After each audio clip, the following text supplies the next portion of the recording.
Ba memba ba Village Health Team nabagira ngo bakaba baraganisibwe kutunga emitwaro 8 cweka bitu batawukira babire no babagabira senti wanyuma yo kubaha emitwaro 8 yonka hatekateka bachere 15 emitwaro 8 cweka batwe emitwaro 8 washare 15 kugacamba kujana no garaka je emitwaro 3 cweka ntubantu tukora ninga ntubatarukora bana bare ngwitwa bashaho abebyaro nari ba VHTs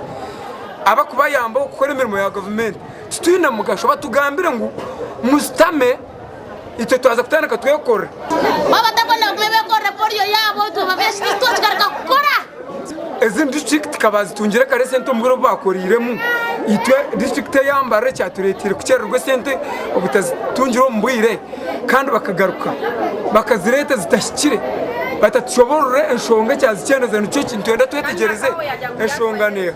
abana bagira ngo bakakora imirimo ya government konka nikibatangaza kushanga ngo akasente kabo tebarakwenda kabashashura kona kicha tutabura ikakoma bakatereza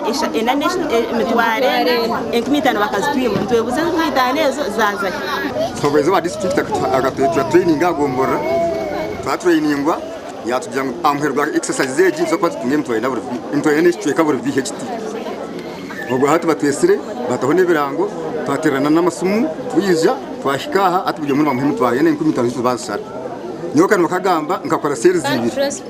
wabinaza kwera umusendiza akarwara naga kanamuzwe cyane akora sales zibiri kunategere supervisor witu wa Nyakayozo yanjye atikora sales zibiri noza kutunga sente za sales zibiri hatu bayine bampeme twarena iza sere muri ito ndazo zitashikira.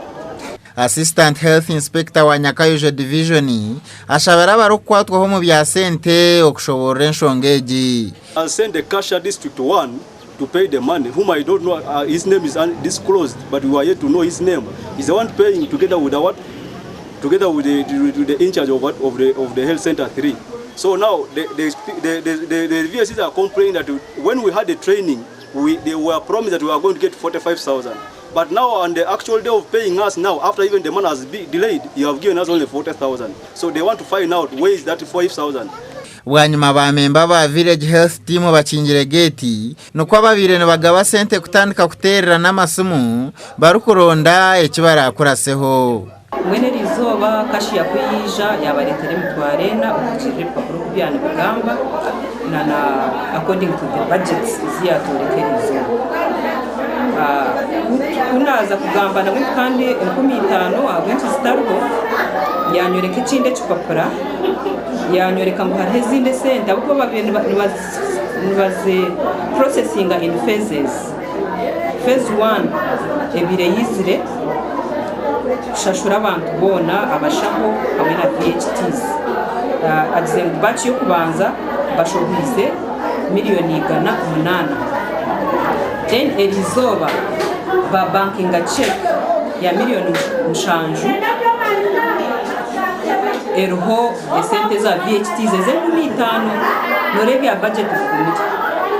esente kuzikwija niko zishashura twenari mbashaba twiciriza ngana district cash ogo district cash wara kwata sente zona za district